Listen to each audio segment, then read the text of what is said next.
जय हिंद दोस्तों। और आज हम बात करेंगे इज़राइल और ईरान वॉर के बारे में।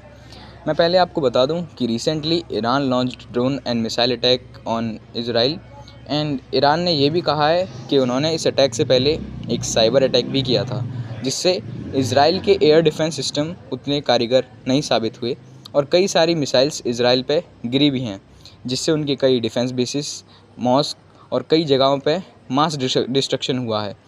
एंड इज़राइल ने इसको बताते हुए एक वीडियो भी जारी किया है जो बताता है कि इज़राइल में कितना डिस्ट्रक्शन हुआ है। Most powerful missiles and drones directly at millions of Israelis. Iran has been attacking Israel for the past 45 years by ordering its vast proxy network to do it for them. Iran used to hide their terrorism behind other terrorists. This is no longer the case. Iran has come out of the shadows to expose their true face, the face of a radical and irrational regime that wants to end the entire free world, directly launching a coordinated attack with missiles and drones at Israeli civilians from inside its own territory. This attack shows Iran's true colors. ये तो था Iran का point of view, पर Israel का कहता है वो जानते हैं। इज़राइल ने बताया है कि their air defence system has countered all 170 drones and 30 cruise missiles and none of them entered in Israel territory. Only few of ballistic missile out of 110 striked Israel. हम इस वीडियो से देख सकते हैं इज़राइल के एयर डिफेंस सिस्टम की प्रबलता कितनी है।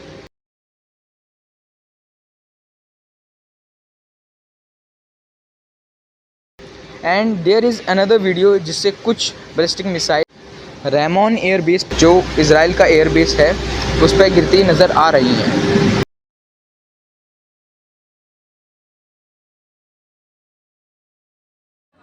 यूक्रेन रशिया वॉर के मुकाबले ये वॉर वर्ल्ड पे काफ़ी इम्पैक्ट डालती है, because Iran is very close to make a nuclear bomb and obviously Israel के पास कई सीक्रेटली न्यूक्लियर वॉरहेड्स मौजूद हैं। और ये कहना गलत नहीं होगा कि अगर ऐसा ही चलता रहा तो वर्ल्ड वॉर 3 ज़्यादा दूर नहीं है। तो अब जानते हैं हालात यहाँ तक पहुँचे कैसे। इज़राइल ने किसी गलत फहमी के कारण एक इज़राइली स्ट्राइक के दौरान 2 ईरानियन सीनियर ऑफिसर्स की हत्या कर दी, जो कि सीरिया में ईरानियन एम्बेसी में काम कर रहे थे।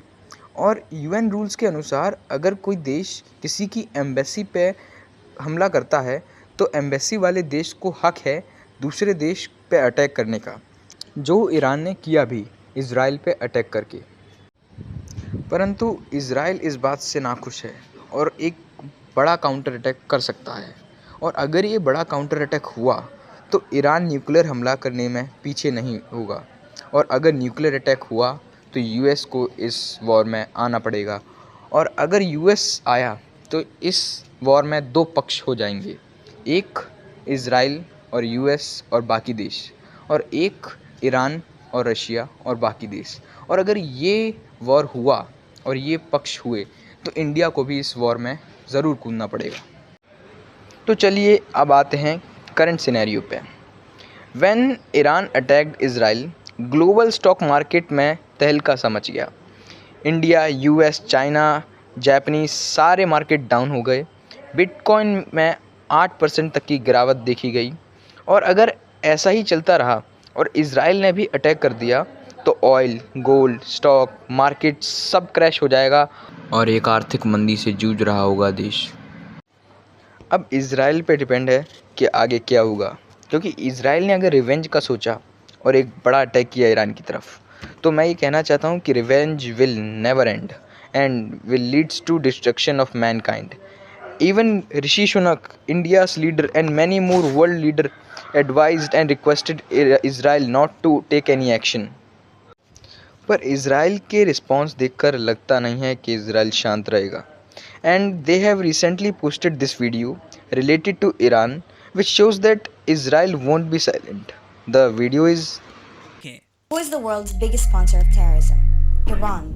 Over the past 4 decades, Iran has exerted its power and continues strengthening its proxies. Hezbollah, the Houthis, Hamas, and many corrupt regimes like in Syria and Venezuela, among others. Iran's axis of terror primarily operates through weapon and financial distribution. They fund Hezbollah with over $700 million. यह एक गंभीर विषय है और मैं चाहता हूँ आप इस पर विचार करें, क्योंकि यह सिर्फ इज़राइल या ईरान का युद्ध नहीं है, इससे भारत पे और पूरे विश्व पे काफ़ी इम्पैक्ट पड़ेगा। और लास्ट में मैं यही कहना चाहूँगा कि इस सिचुएशन में हमें क्या करना चाहिए। सबसे पहले तो हमें सोशली अवेयर रहना पड़ेगा। हमें पता रहना चाहिए कि हमारे देश में क्या होना चाहिए, हमारे देश के बाहर क्या हो रहा है, हमारे देश में इससे क्या इम्पैक्ट पड़ेगा, इस वॉर से हम पे क्या इम्पैक्ट पड़ेगा। इस वॉर से मार्केट्स में अप एंड डाउन्स आएंगे, जिसके लिए हमें तैयार रहना चाहिए। अगर वॉर हुई तो हमारे देश को कुछ कठिन निर्णय लेने पड़ेंगे और हमें इसके लिए तैयार होना पड़ेगा। तो मैं अंत में यही कहना चाहूँगा कि be safe, be aware. Thank you for watching. जय हिंद, जय भारत।